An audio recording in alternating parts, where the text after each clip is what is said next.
Hello बच्चों, चलिए प्रश्न को समझते हैं।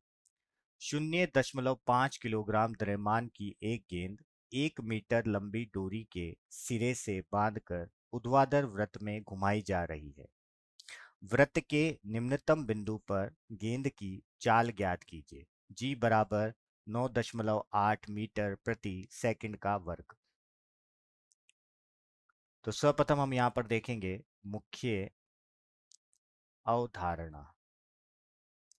मुख्य अवधारणा में हम यहाँ पर देखेंगे कि अगर कोई भी वस्तु या पिंड या कण किसी ऊर्ध्वाधर वृत्त में घुमाया जाता है तो इस पर लगने वाले जो बल होते हैं, एक तो केंद्र की तरफ तनाव बल और एक उसके भार की वजह से, उसके द्रव्यमान की वजह से पृथ्वी के केंद्र के और यहाँ पर भार बल कार्य करता है।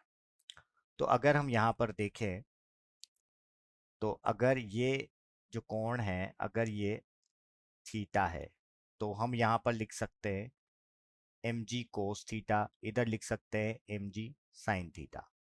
और एक बात कि जब कोई भी वस्तु किसी वृत्ताकार पथ पर चक्कर लगाती है तो उसके केंद्र की तरफ एक बल कार्य करता है जिसे अभिकेंद्रीय बल कहते हैं। तो हम यहाँ पर न्यूटन के गति के नियमों से हम लिख सकते हैं टी ऋण एम जी कॉस थीटा बराबर अभिकेंद्रीय बल के बराबर लिख सकते हैं। तो ये हमारी मुख्य अवधारणा होगी। इसी को हम उपयोग करके प्रश्न को हल करेंगे। तो चलते हैं हल की तरफ।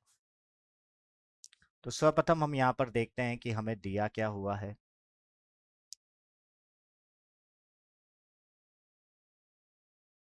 तो बच्चों, हमें यहाँ पर दिया हुआ है कि कोई पिंड है और वो इस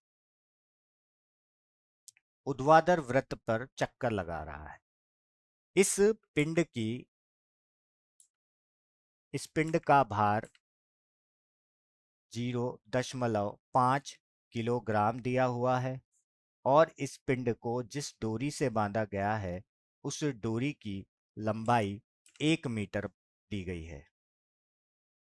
1 मीटर दी गई है। तो अब ये हो गया। तो अगर हम यहाँ पर इस पिंड के अगर हम यहाँ पर न्यूटन के गति के नियमों से बात करें, गति के नियमों से देखें, तो हमें क्या देखना है कि जो निम्नतम बिंदु है, तो निम्नतम बिंदु की बात करते हैं। तो ये निम्नतम बिंदु है। इस निम्नतम बिंदु पर यहाँ पर लगने वाले बलों की बात करें तो केंद्र की तरफ तनाव बल और पृथ्वी के केंद्र की तरफ भार बल कार्य करेगा और ये आगे बढ़ रहा है। उस चाल को हमें क्या करना है, बताना है। तो अगर हम यहाँ पर उसके जो सबसे निम्नतम बिंदु है, इस निम्नतम बिंदु पर अगर हम चाल की बात करें तो वो जो चाल होगी वो बराबर होगी वर्गमूल 5 g r के।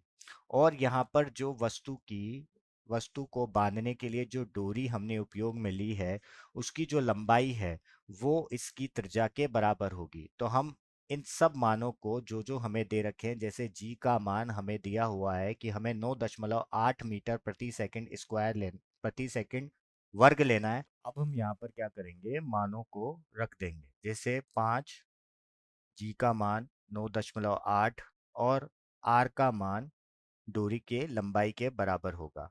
तो 5 जो 9.8 है उसका हम अगर हटा देंगे पॉइंट, तो यहाँ से ये कटेगा, तो यहाँ से आएगा 49 और 49 को अगर हम हल करेंगे तो आएगा 7 मीटर प्रति सेकंड। तो इसके निम्नतम बिंदु पर जो वस्तु की चाल होगी वो होगी 7 मीटर प्रति सेकंड। और यही हमारे प्रश्न का उपयुक्त उत्तर होगा। मैं आशा करता हूं आपको समझ आया होगा। धन्यवाद।